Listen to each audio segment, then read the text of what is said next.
Before we begin, I have to tell y'all, this was something made entirely by my good friend DarkoBlade. I'm merely the voice for his amazing work, and I am very grateful for the opportunity to help bring more phenomenal content out to y'all. Hope y'all enjoy.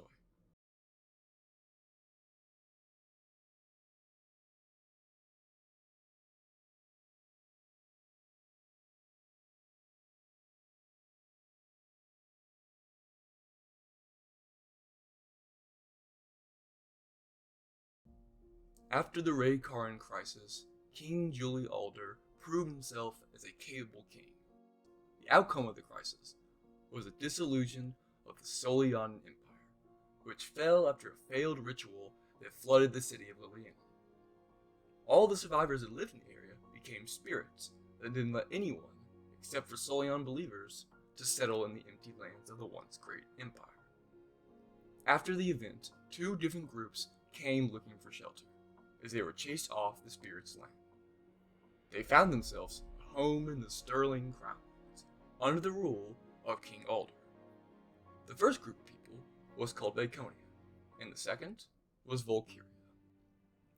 Alder gave the desperate people a land in the petty kingdom of Noxnor. Even though he gave the survivors protection in Nox's land, he did it without consulting the petty king of Noxnor, Vrolhin Binelin. The petty king didn't like his land given to pagan refugees from the south, nor was it the end of it, as more refugees from the south arrived, only this time from Acracia. These new refugees also got land in Noxnor. After a while, due to the high number of residents in their territory, the refugees, called Garth's Domain, got their own place in the council, and broke away from Noxnor to become their own petty kingdom.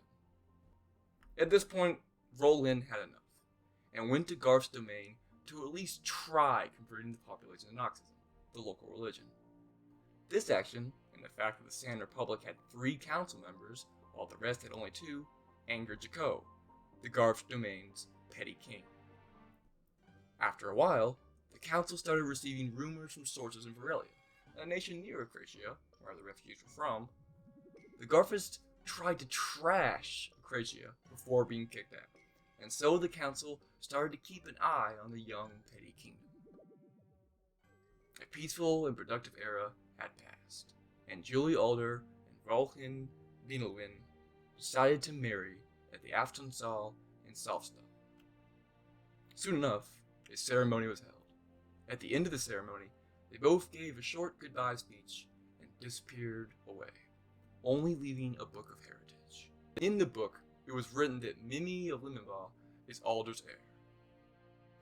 But when a messenger came to tell Mimi about the news, he only found a ghost town instead. The council plunged into chaos and panic, as there was no heir to the throne. After much debate, one man stood up and proposed the idea of a regent's Silver King to rule until the heir returns or was found. And so, the council elected Xandros of Pallas to be the first regent's Silver King. A day before his arrival at the Silver Citadel, he was found dead in the palace swamps.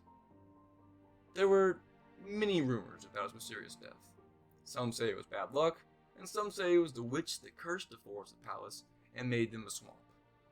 After Xandros' death, the council's next logical choice was to crown Afmal Stinser as the second regent Silver King. And so, he was crowned, but not a day after he was put in prison to wait for his trial on the charge of killing Xandros to take the throne for himself.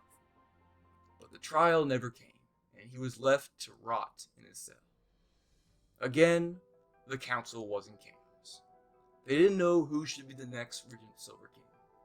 After a few days and lots of debate, another man, named Baram Basha, stood up and claimed that the throne should be given to him, as he was the son of the first High Silver King, Avram Basha. And so the council agreed. Without any more contestants, and with a kingless kingdom, Baram Basha became the 4th High Silver King. In the meantime, Jaco watched from the side, seeing how the nation slowly weakened. 4 kings in a week were not a usual sight to see. Some time had passed, and a new crisis arrived: Valkyria. After the Valkyrians settled in the north, they built a city with the fundings and support of the Crownlands. They named the city Volkhaven, and it was located on an island, north to Bardonia's capital. All was well, until they decided to claim areas in both Ryzan and Bardonia, under their sphere of influence. This was seen as an act of war by both nations, even though, in reality, the claim was mostly harmless. Before any swords were drawn, Barum decided to disown Volkhaven from the Sterling Crownlands to save the nation from unnecessary bloodshed. Once again, Jaco watched this whole crisis from aside. In his eyes, this was a show of weakness, that the Sterling Crownlands could not defend their own. Jaco, who was angry with the council, and that from the start wanted more autonomy in his kingdom, decided that it's the perfect time to strike, as the nation was weak and clearly unstable. He gathered his men and went to meet with the leaders of Algezir, Minnow, Baconia, and Eastern Azerita, which were all petty kingdoms or regions in the Crownlands that wanted more autonomy over their land. Together, they all signed the Steel Compact. The idea of the compact was to gain autonomy and recognition from the Crownlands. After that, Jaco made another contract about getting independence from the Sterling Crownlands. Baconia refused to sign the contract, as they liked being under the Crownlands' protection, and left the pact soon after. Algezir did the same and added an apology to the king. When Minnow had a revolution, overthrew their king, left the compact, and gained independence from the Crownlands in a peaceful manner. Eastern Azerita had revealed they had been working for the crown all this time and left. After everyone, except Garth's domain themselves, had left the pact, Barum sent the Silver Herald, given the Nerfeevely, to deal with Jaco, which he did by making a contract with a mercenary group, known as the Handy Helpers. Meanwhile, Jaco planned an invasion of the Silver Citadel, which was blocked by Baconian forces and by the leader of Eastern Aegir, Dimitrion von Sturdian. A week had passed, and the Handy Helpers arrived at Garthstein, the capital of Garth's domain. There, they sacked and destroyed the city, killing everyone but Jaco himself, who fled to Bardonia, joining other Garthers that resided there, and creating massive implications for the region. The Steel Compact was an event that marked the beginning of the end of the Silver Age, and an era of a united North.